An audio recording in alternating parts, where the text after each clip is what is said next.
ಕರ್ನಾಟಕದಲ್ಲಿ ಮಳೆರಾಯನ ತಾರತಮ್ಯ ಮುಂದುವರೆದಿದೆ. ರಾಜ್ಯದ ಘಟ್ಟಪ್ರದೇಶದ ರೈತರು ಮಳೆಯಿಂದ ಕೃಷಿ ಚಟುವಟಿಕೆಗಳಲ್ಲಿ ತೊಡಗಿಕೊಂಡಿದ್ದಾರೆ. ಅತ್ತ ಮಹಾರಾಷ್ಟ್ರ ಘಟ್ಟಪ್ರದೇಶದ ಮಳೆಯಿಂದಾಗಿ ಕಿತ್ತೂರು ಕರ್ನಾಟಕ ಭಾಗದ ರೈತರು ಸಂತಸದಲ್ಲಿದ್ದಾರೆ.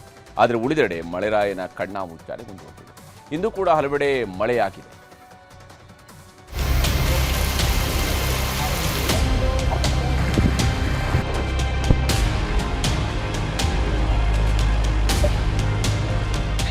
ಈ ಬಾರಿ ಮಳೆ ಆಗುತ್ತೋ ಇಲ್ವೋ ಅನ್ಕೊಂಡಿದ್ದವರ ಬದುಕಲ್ಲಿ ಮುಂಗಾರಿನ ಅಬ್ಬರ ಶುರುವಾಗಿದೆ. 1 ತಿಂಗಳು ಕಣ್ಮರೆಯಾಗಿದ್ದ ಮಳೆರಾಯ ಈಗ ಮಲೆನಾಡಿನಲ್ಲಿ ಹುಚ್ಚೆದ್ದು ಸುರಿತಾ ಇದ್ದಾನೆ. ಮಹಾಮಳೆಯ ಹೊಡೆತಕ್ಕೆ ಡ್ಯಾಂಗಳ ಒಡರು ತುಂಬೋದಕ್ಕೆ ಶುರುವಾಗಿದ್ದು ಜಲಪಾತಗಳೆಲ್ಲವೂ ಹಾಲ್ನುರಿಯಂತೆ ಧುಮ್ಮಿಕ್ಕುತ್ತಿವೆ.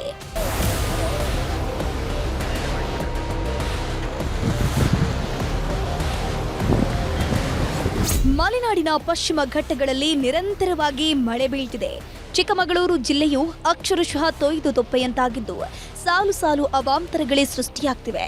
ಶೃಂಗೇರಿ ಸಂಪರ್ಕಿಸುವ ರಾಜ್ಯ ಹೆದ್ದಾರಿಯಲ್ಲಿ ಭೂಕುಸಿತ ಸಂಭವಿಸಿದ್ದು ಬೃಹತ್ ಬಂಡೆ ಮರಗಳೆಲ್ಲವೂ ರಸ್ತೆಗೆ ಬಂದು ಅಪ್ಪಳಿಸಿವೆ.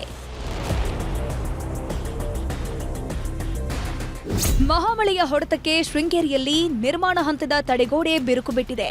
ಯಾವುದೇ ಕ್ಷಣದಲ್ಲೂ ಬೀಳೋ ಆತಂಕ ಕಾಡ್ತಿದ್ದು ಅಕ್ಕಪಕ್ಕದ ಮನೆ ಹಾಗೂ ಅಂಗಡಿಯವರಿಗೆ ಜೀವ ಭಯ ಶುರುವಾಗಿದೆ. ಒಂದು ವೇಳೆ ತಡೆಗೋಡೆ ಕುಸಿದಿದ್ದೇ ಆದಲ್ಲಿ ಮನೆಗಳ ಜೊತೆಗೆ ಅಂಗಡಿಗಳು ಭದ್ರೆಯ ಪಾಲಾಗಲಿವೆ. ಹೀಗಾಗಿ ಸ್ಥಳಕ್ಕೆ ಭೇಟಿ ನೀಡಿದ ಶೃಂಗೇರಿ ತಹಸೀಲ್ದಾರ್ ಅನೂಪ್ ಅಂಗಡಿಗಳನ್ನ ಖಾಲಿ ಮಾಡಿಸಿದ್ದು ಮನೆಯಲ್ಲಿದ್ದವರನ್ನ ಕಾಳಜಿ ಕೇಂದ್ರಕ್ಕೆ ಶಿಫ್ಟ್ ಮಾಡಿದ್ದಾರೆ.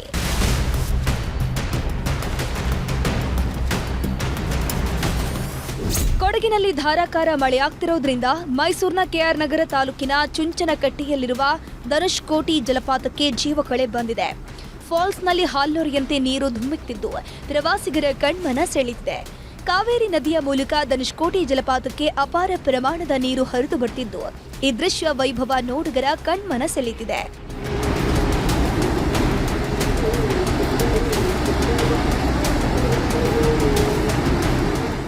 ದಾವಣಗೆರೆಯಲ್ಲಿ ಮಳೆ ಇಲ್ಲದೆ ಜನ ಕಂಗಾಲಾಗಿದ್ರು. ಜುಲೈ ತಿಂಗಳಲ್ಲೂ ಮಳೆ ಬೀಳಲ್ವೇನೋ ಅಂತ ತಲೆ ಮೇಲೆ ಕೈ ಹೊತ್ತು ಕೂತಿದ್ರು. ಆದ್ರೀಗ ವರುಣದೇವ ಕೊಂಚ ಕರುಣೆ ತೋರಿದಂತೆ ಕಾಣ್ತಿದೆ. ಕಳೆದ 3-4 ದಿನಗಳಿಂದ ಸಣ್ಣಗೆ ಮಳೆ ಆಗ್ತಾ ಇದೆ. ಹೀಗಾಗಿ ರೈತರು ಬಿತ್ತನೆ ಕಾರ್ಯವನ್ನ ಶುರು ಮಾಡಿದ್ದು ದಾವಣಗೆರೆ ತಾಲೂಕಿನ ಹೊನ್ನೂರು ಸುತ್ತಮುತ್ತ ಕೃಷಿ ಚಟುವಟಿಕೆ ಶುರುವಾಗಿದೆ.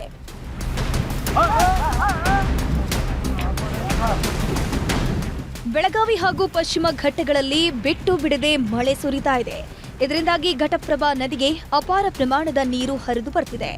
21,000 ಕ್ಯೂಸೆಕ್ ಒಳಹರಿವು ಹರಿದು ಬರ್ತಿದ್ದು ಕ್ಷಣ ಕ್ಷಣಕ್ಕೂ ನೀರಿನ ಮಟ್ಟ ಹೆಚ್ಚುತ್ತಿದೆ.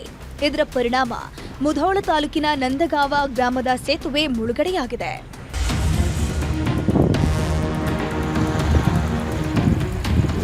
ಮಹಾರಾಷ್ಟ್ರ ಮಳೆಯ ಪರಿಣಾಮ ಬಾಗಲಕೋಟೆ ಜಮಖಂಡಿ ತಾಲೂಕಿನ ಹಿಪ್ಪರಗಿ ಬ್ಯಾರೇಜ್ಗೆ ಜೀವಕಳೆ ಬಂದಿದೆ.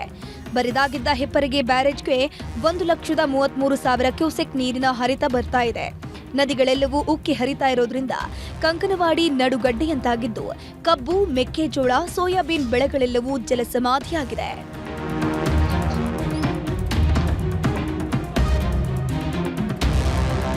ಕಳೆದೊಂದು ವಾರಗಳಿಂದ ಮಹಾರಾಷ್ಟ್ರದಲ್ಲಿ ಸುರಿಯುತ್ತಿರುವಂತಹ ಮಳೆ ಕೊಂಚ ತಣ್ಣಗಾಗಿದೆ. ಕೃಷ್ಣಾ ನದಿಯ ಅಚ್ಚುಕಟ್ಟು ಪ್ರದೇಶಗಳಾದ ಕೊಯ್ನಾ, ನವಜಾ, ಮಹಾಬಲೇಶ್ವರ ಪ್ರದೇಶದಲ್ಲಿ ಮಳೆ ತಗ್ಗಿದ್ದು ದೂದ್ಗಂಗಾ, ವೇದಗಂಗಾ, ಕೃಷ್ಣಾ ನದಿಗಳ ಒಳಹರಿವಿನಲ್ಲಿ ಕೊಂಚ ಇಳಿಕೆಯಾಗಿದೆ. ಇದು ಉತ್ತರ ಕರ್ನಾಟಕದ ಜನರಿಗೆ ನಿರಾಸೆ ಮೂಡಿಸಿದೆ.